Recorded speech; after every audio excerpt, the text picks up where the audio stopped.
Yo, my peoples, what's up? Welcome to the One Stop Co-op Shop. Jason here, looking back at the year that was, 2023. I do weekly videos here on the channel, whether it's a review, a playthrough, or a preview. Not going to talk about previews because this video is for the original release games that you can track down and play. I have covered 40 original titles here in 2023. And because I know what the One Stop Co-op Shop audience wants, I'm going to go ahead and rank them. Fire up a spreadsheet, 1 through 40. Let's talk about the games that I played for you on the channel. Now, my role in the One Stop Co-op Shop is not necessarily to cover the hotness. Y'all got Mike for that. He's got plenty of coverage on the YouTube channel and the podcast, talking about all the latest and greatest solo and co-op here in 2023. I'm more like the guppy, swimming around the big One Stop Co-op Shop whale, covering games that are not talked about as much. Games from different corners of the hobby, smaller publishers, shorter play times, maybe even games from a couple of years ago that were popular, and I've covered an expansion. So if you're looking for alternative things to play that are not necessarily burning up the hotness list, then hopefully this video provides you some ideas towards that end. Full disclaimer, the vast majority of games I'm covering in this video were review copies provided by their publishers. In addition, I would like to thank the users of BGG who provided pictures that I'm using to show the games on this video. So without further ado, let's go to the videotape, top 40 games that I covered here on the channel in 2023. I'm going to split up my discussion of these games into 3 different categories. The first being games that need to find their audience, and then games that I find very good, and then the top of the list, which would be stellar. So this is my hobby here on OSCS. I don't have to cover games that either I don't enjoy or that I find objectively bad. This is just not going to make my coverage. So every single one of these games, even down at 40, has something to offer. This first list is games that did not resonate with me, but they might have a little bit of fun for you, and I'll try to articulate that as I go. My number 40 is Solar Sphere. This one is a competitive Euro game with a solo mode about flying out as a corporation and colonizing the sun, extracting its energy. It is a dice worker placement system where you really get that rock-ribbed resource management exchange efficiency thing going. I personally didn't care for some things in the flow, especially in solo. However, if you're looking for that experience, especially at a reasonable price point and time frame, then Solar Sphere might be for you. Number 39 is Kids Chronicles: The Portal. This one is a downloadable set of adventures in the Kids Chronicles framework. Now, my daughter and I loved Quest for the Moonstones, the base game. Those 5 adventures. In that Chronicles of Crime style, you go to different places. You're doing that object matching thing that you do in a lot of adventure games. And it has that app integration that Lucky Ducks does so well. The Portal, which was the extra adventures, felt more like, we're working on these, but we're kind of done and let's release what we have, as opposed to something really forward-looking. So I don't know if we're going to continue with the Kids Chronicles product, but at least I had fun with the original game, so the Quest for the Moonstones might be worth a look. Number 38 is Goblin Vaults. This one is a trick-taking game in the role-player universe. It has that extra level of scoring, kind of pulling you in different directions that a lot of different role-player universe games have. So if you're looking for a little bit of a graduated version of a simple trick-taking game, then you might want to take a look at Goblin Vaults. Number 37 is Herbaceous. Sometimes I like to go back and look at a line of games and put a bunch of videos from that line. This one is from the Pencil First line from Dr. Steve Finn. Now, I love Herbaceous multiplayer. It is so easy to teach. The theme is great. You're just planting pots and collecting sets. And so I have continuously played this game multiplayer. I played it solo. It's a breezy kind of Klondike Solitaire variant. So that's why it's this low on the list. I can take or leave the solo, but the multiplayer for Herbaceous is excellent. My number 36 is Exoworld Survival. In this one, you are playing a survivor on a faraway planet and you're building out a space station so that you can live. The core here is card laying. So you're going to be building out a map of cards, trying to build a station that can sustain you in terms of oxygen, food, etc. That card laying is the game. I kind of wish for myself that I had a little bit more sizzle than just that core experience. But if you like laying out those cards, then Exoworld Survival might be worth a look. My number 35 is Disney Sidekicks. Now, this one suffered from an expectation mismatch. So you see it on the shelf at Target, Walmart, etc. It's like, oh, I'm going to play this fun Disney game with my child. Then you open it up, and it is a rock'em sock'em cooperative game that the enemies hit hard, and it's easy to lose. So Yeah, this is going to show up in your bargain bin for like $5, $10 because they wanted it to be like a villainous type where it's like, ongoing. But yeah, that's not really going to happen. But at the end of the day, it is a solid cooperative game. So if that sounds appealing to you, that's Disney Sidekicks. My number 34 is Old Tree with the Undead and Alive expansion. I wanted to love this game. It's from Antoine Bauza. The designer of Ghost Stories takes a lot of those mechanisms, re-implements them with some more story beats. What happened was they took the actual ghosts that is in the titular Ghost Stories and replace them with these story encounters. Now, I just feel like the tension comes from fighting the ghosts. That's where a lot of the emergent story comes. So replacing that with a lot of textual narrative, this was a very profound miss for me. But if that sounds appealing to you, Ghost Stories not for everybody, you might enjoy that system with more of a fun story overlay, then Old Tree might be worth a look. My number 33 is Healthy Heart Hospital 3rd Edition. This one is a cooperative game from Victory Point Games from a couple years ago, reiterated, in which you are playing an ER doctor and you are getting waves and waves of patients represented in the game by pulling cubes and cubes and cubes out of a bag and constantly dealing with the inflow. So they smoothed out the mechanisms, they made the game nice and pretty, and they added a lot of humor. So if you watch doctor shows, there's a lot of homages to famous ones. They get overstays his welcome a little bit. It's like, 2 rounds, 3 rounds, like, okay, I get it. And then, there's 3 more rounds to go. But if you like that crisis management style game, you want to play a game in this setting, then Healthy Heart Hospital is solid. My number 32 is The Spill. This one's from Smirk and Dagger Games, who are known with a few of their games to have like the centerpiece toy in the middle that grabs attention. In this particular case, the Cube Tower, which represents a big oil well. And you're going to be dumping dice in that represents oil. They're going to be going out to the different areas and you got to clean it up and save animals. So these kind of cooperative games, to me, when they're the best, they're movement puzzles. Didn't think there was enough movement to satisfy me, but the theme is excellent, the toy factor is excellent, and I know a lot of people who enjoy The Spill. My number 31 is Keystone North America. This one is the debut title from Rose Gauntlet Games, one of those smaller publishers that I mentioned that I like to feature. This one is a tile laying game about animals in North America. Keystone being those key animals that are very important to the ecosystem. And in the game, they're represented by points. So if you can get the keystone in certain areas and get certain adjacencies, then you'll score a lot of points and win. Very solid. Nothing bad to say about this one. If you like that kind of tile laying, symbol matching game, then Keystone North America is extremely solid. My number 30 is Tesseract.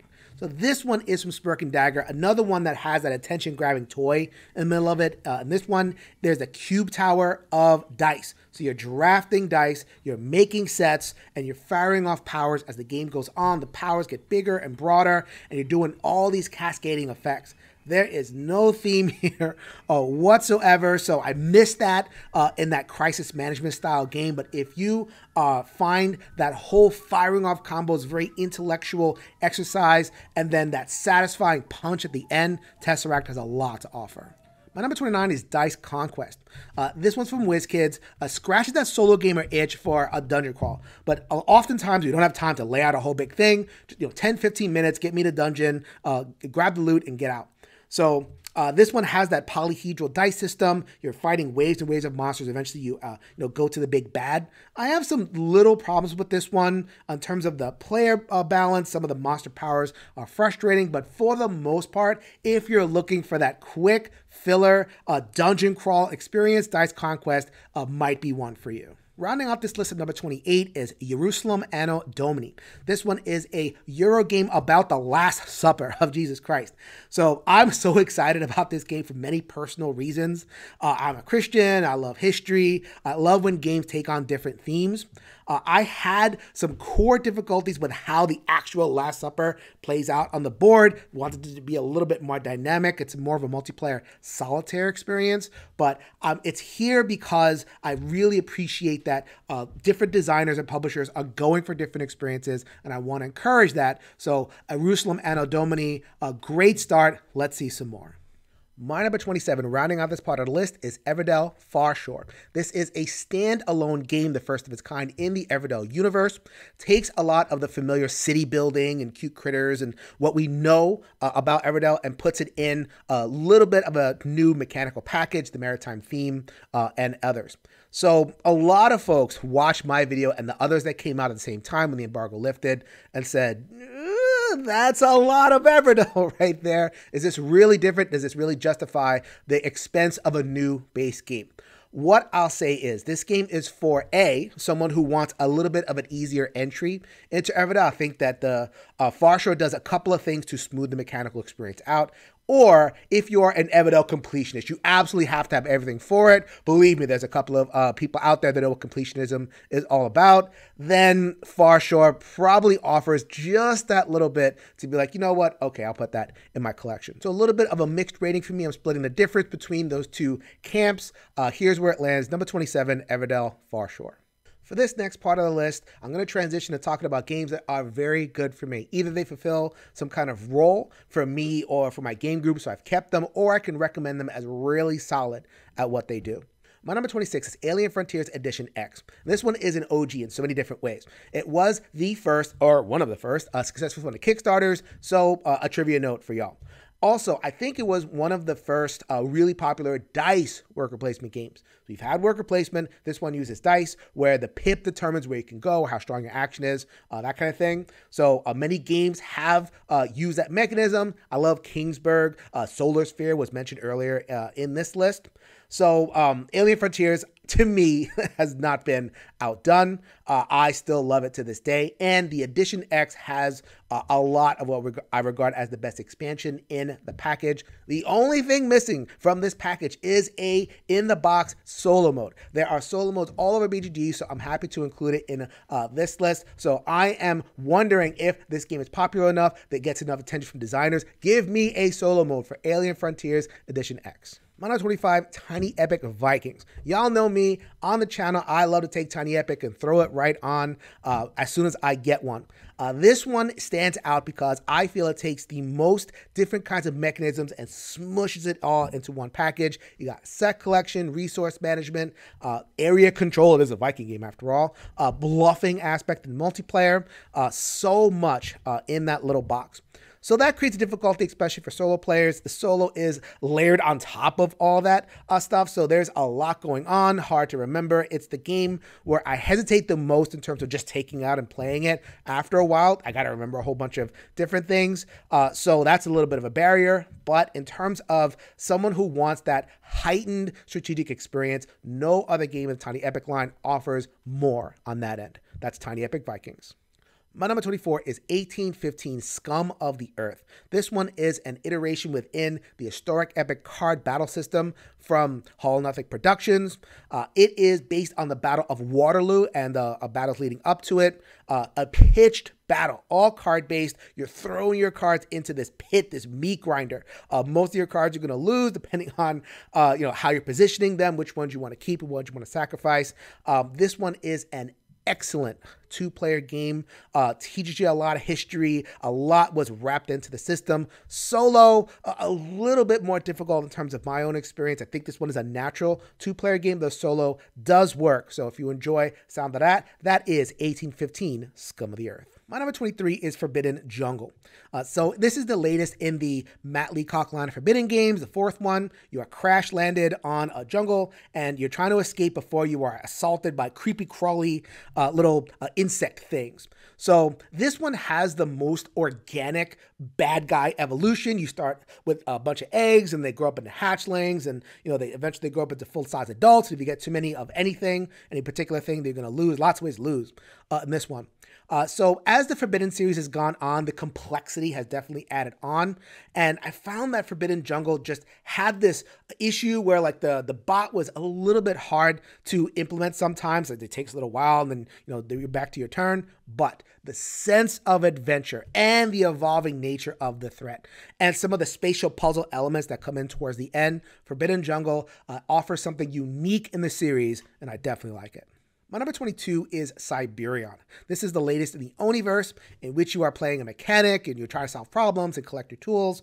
But as opposed to in Aerion, a previous title where you were constructing a separate machine, in this one you're actually doing a series of personal power-ups. So you're gonna get yourself powerful along the way. At the beginning, you're doing the simple matching thing. It's very, very easy. But then by the end, there's all sorts of branching paths that you can take, and you're doing a lot of combos, a lot more than in other Oniverse games. A really fun, solid game, kind of in the middle in terms of the Oniverse, but hey, it's the Oniverse. I love them all. So Cyberion is definitely a keeper for me. My number 21 is Floriferous. This is another in that pencil first line of games from Dr. Steve Finn. To me, this is the best one that I've played. It is about like walking in a garden, but that's where the theme kind of ends. It reminds me of a Reiner Knizia style game where the theme just kind of like points you in the direction. And meanwhile, you're moving your pawn, you're symbol matching. You have lots of different things to think about in terms of like building combos and maximizing your points. I just feel like this is the smoothest game that I've played of Dr. Finn. I really, really love Floriferous. My number 20 is the Castle Panic Big Box.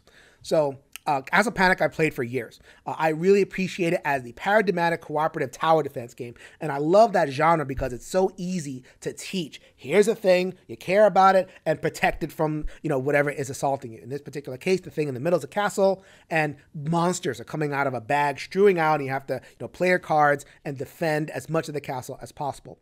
So many reasons to like this game. The big box I really appreciate having because, I can play that simple base game if I have people who are new to gaming or who just want to kind of breeze the experience. But if I want to add in complexity, I add in especially the Wizard's Tower for those extra cards or some of the other later modules. The fact that I can kind of adjust difficulty and complexity on the fly in this one, Castle Panic Big Box is going to be in my collection a really, really long time.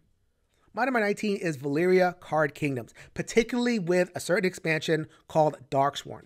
So the basic Valeria Card Kingdom system, you start with a couple cards in front of you that have numbers. You roll in those numbers, you get resources. If you build well enough, you're going to grow those number of cards in front of you. You roll a number and then ching, ching, ching, ching, ching.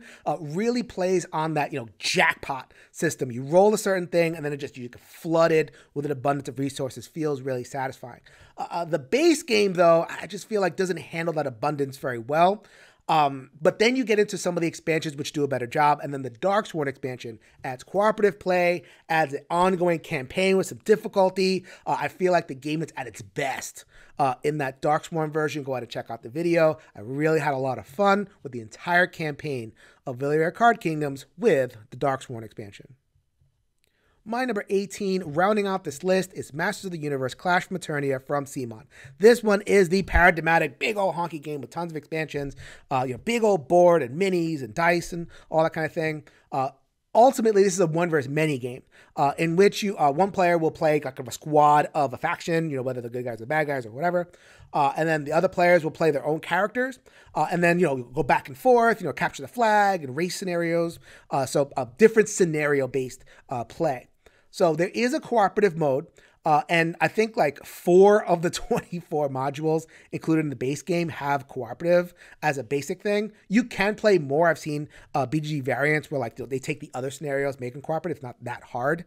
But it ultimately doesn't get to that top level for me because of the emphasis on one versus many play. But I remember my plays of this game. I'm a He-Man guy. I grew up in the 80s with that IP. Oh, I have the power. And, chucking those dice and having a lot of fun. So there's so much to like here in Masters of the Universe Clash for Eternia. So this is the last part of the list. These 17 games are stellar, in my opinion. I played them throughout 2023. It's like, oh, I enjoy this. That goes in my collection. They're going to be there for a very long time, either because I admire what they're doing. They're coming at it from a very different perspective, or they just, whatever it is they do, the core thing is just super, super good. Again, this is my taste, very reflective of, I'm a little bit eclectic in the kind of things that I like. So hope you enjoy. These next two, 16 and 17, are historical games from Blue Panther games that I've really come to appreciate for searching out different kinds of themes. So number 17 is Land and Freedom, about the Spanish Revolution, in which you are playing one of three factions during that time period in the 1930s, pre-World War II. And you are trying to accomplish your own goals, but you're also working in this kind of semi-cooperative way against this, looming threat of Spanish fascism. So it's possible for the game to win. So you have to manage that balance of, how much do I pursue my own goals, progress my own track, and play my own cards, or do I point my resources that way, or am I going to follow the side of the board that has the map and defending against the outside threat? So managing that back and forth, especially in a multiplayer, it's very much a multiplayer game, kind of getting in people's heads when to do what. The solo works, it's effective, and I had a lot of fun with it. Really, though, you're going to want to play this one at 3. That is Land and Freedom. My number 16 is Stonewall Uprising, the Fight for Gay Civil Rights. Another historical game, this one depicting the struggle for civil rights in America through the 60s and 70s and 80s. Another game of card play. Another game in which you are manipulating tracks. This one is a lot more pointed and directed and dynamic. You're fighting over those tracks. It's very much central and building up a dice pool, and eventually, trying to get to the point where, you have enough dice where you can roll and accomplish, victory for gay civil rights. Or if you're the man trying to shut gay civil rights down. So as opposed to Land and Freedom, which I felt was better in the multiplayer, here it's good head to head, but I do not find a lot of people that are very comfortable playing the quote-unquote man suppressing civil rights. This one, thankfully, though, has a very effective solo card deck. So if you just play Pride, it really works. Stonewall Uprising, I still bring it out every once in a while. It's excellent. My number 16. My number 15 is Call to Adventure Epic Origins. Now, this one started a lot of conversation when it came out, and also different iterations. As you see, if you're watching the video, I have the Stormlight Archive version of Call to Adventure on my shelf, and that has everything for it. So the conversation was, is this a game? Or is it kind of a storytelling device? And the answer is that it's both. It's not a game that you're going to come to if you want, a lot of buttons to push. And, it's very simple matching. You're in there for the experience, and just enough, in terms of the, gamer firing off powers and everything to make it happen. But ultimately, you're here for the story. Epic Origins brings the whole system a little bit closer to a D&D paradigm, Dungeons & Dragons, with race and class and everything. So you can actually make a character that you can port over to your D&D campaign. So much of the symbol matching, dice rolling, casual fun is here. I do not have any expectations I'm going to burn my brain on this one. As long as I can let this game be what it is, I really enjoy Call to Adventure Epic Origins. Next one up, number 14, Professor Evil and the Citadel of Time. This one's not from 2023, but I will put down all of my favorite games at some point if I notice that they don't have videos in the One Stop Co-op Shop. So that's another thing that I do. Professor Evil is a heist game at the end of the day. I got Burgle Brothers and number 2 right there, so I love my heist games. In this particular one, you are fighting as the professor. They've stolen artifacts from time. You're going into their mansion and stealing them back before the professor can get them. What I like about this one is the swinginess in the best possible way. It has dice. The professor moves around. You will get boned by certain rolls, but the game gives you enough resources to fight back. So the professor will lock up a whole bunch of doors and, turn off a bunch of those switches that you got to do. And then it's like, okay, I got power, building them up, boom, boom, boom, get a whole bunch done and get it back. No game does that swing better, and that equals excitement. So Professor Evil and Citadel of Time is in rotation for as long as I'm playing games. Coming in at number 14 is Parks. I did a playthrough with the Nightfall and Wildlife expansions, which I have in the basic box. This one, again, to my taste, a lighter touch, but offers that enough strategic bite to kind of matter. I think of all the games on this list, Parks comes the closest in terms of hitting that bullseye, giving me both feelings at once. So it's hard, right? It's hard to have a satisfying strategic experience that is at the same time, casual. I think the theme really helps. You're campers, and there's all these pretty pictures of wildlife. So that part in itself is just a pleasure to be around. And then all the symbol matching and, gathering of the gear and the different things that you can do to manage the position on the track. I just think Parks does it really well. Every expansion adds something positive. Parks is a winner. Next one up is Block by Block, number 12. So on mechanisms alone, I don't know that this would be this high. I mean, it's a fine game, classic cooperative play, short-term, long-term, everything else. There's a lot going on, just like little things that I forget every time I bring it out. However, that theme, you're playing citizens and you are trying to liberate a city from the police that are trying to lock it down. So thinking of historic events like the battle in Seattle, or anytime thinking about like public space and who owns public space, the people or authority. So you got to be into that, right? I am clearly. So in being in the theme, immersing myself in the citizen play. There isn't just one meeple. There's like multiple meeples that you get. They gather, and then you have these celebratory moments where you're liberating the tile. So much to love about Block by Block. Very cinematic as well. I could talk about Block by Block all day. So as I go higher and higher on the list, I'm going to have more and more happy things to say. The smile's going to get bigger. 2023 was really good. So this one wasn't from 2023, it's from a couple years ago, but anytime I rate a game a 9 or above, which this game is, it's like, you know what? Boom. Easy playthrough. Sunset Over Water. This one is from Steve Finn and Pencil First Games once again. Like Parks, a natural setting.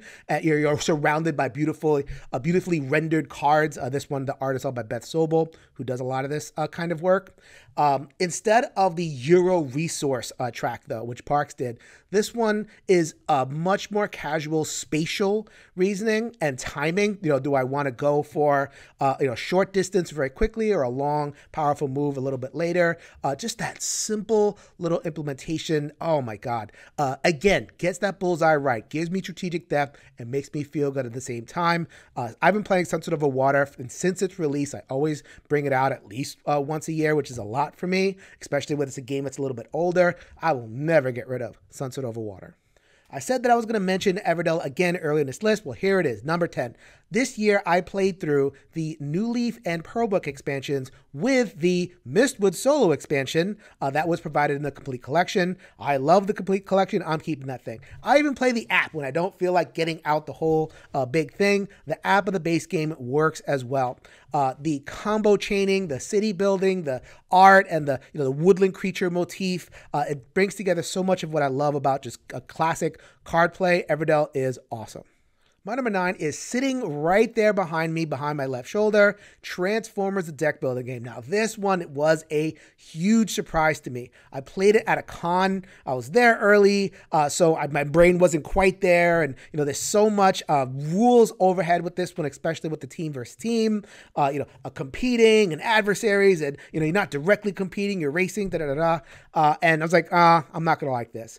And then I gave it another chance because I'm a Transformers person, child of the 80s and everything. Renegade was nice to send me the, further expansions. I got to play me Grimlock, and all the fun opened up. And it's one of those things where I have a hard time recommending it for, lots of other groups. I've taken this to many other situations and it's fallen flat. It is too long. There's a lot to explain, etc., etc. But as a solo game, as a game that innovates on deck building, as a game that generates those emergent theme moments, confrontations between Autobot and Decepticon, I just can't let go of it. I'd rather have a game that's rough around the edges but memorable than someone that's smooth and isn't very memorable. So Transformers: The Deck Building Game made the list at number 9.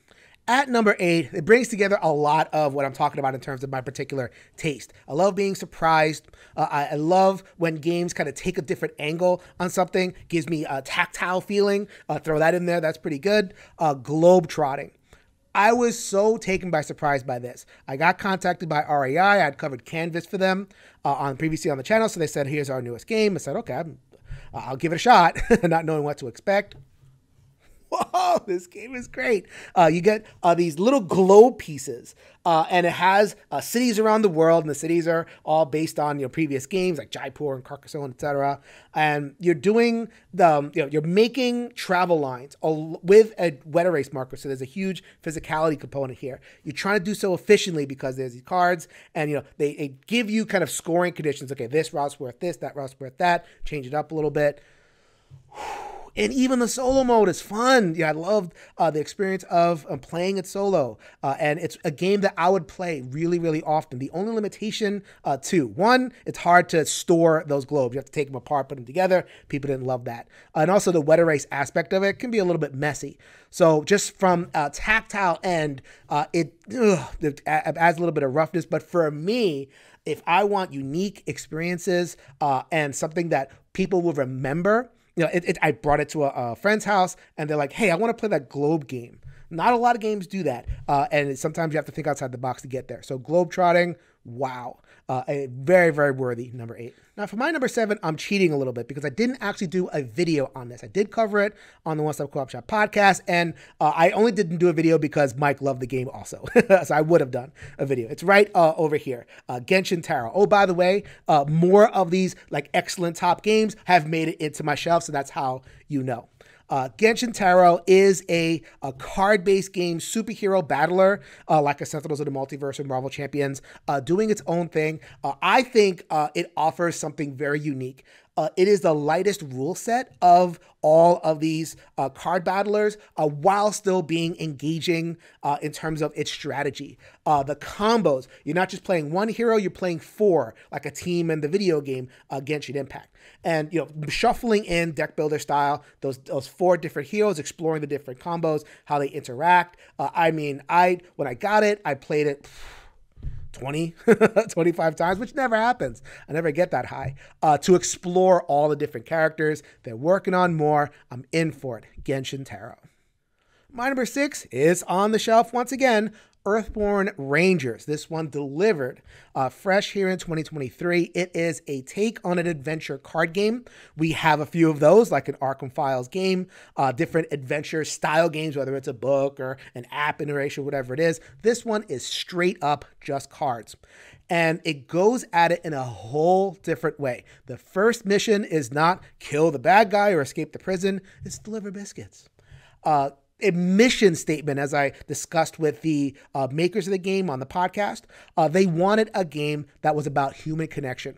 You're exploring this huge open world. Everywhere you go, there's humans to meet because it's a very populated land, recovering from some kind of apocalypse. So how do you recover from apocalypse? You get people together. And all along the way, all the people you meet, they give you items, they point paths towards new areas to explore. A mystery develops. The game gains momentum as you go on while still retaining its open world aspect and also clever card play like in an Android Netrunner. So that combination is there. Earthborn Rangers is amazing. I'm in for the expansions and all the later cycle. There's more coming, so that means I'm going to keep featuring it. For my number 5, I mentioned it already when I talked about Earthborn Rangers. There it is, Sentinels of the Multiverse over my other shoulder.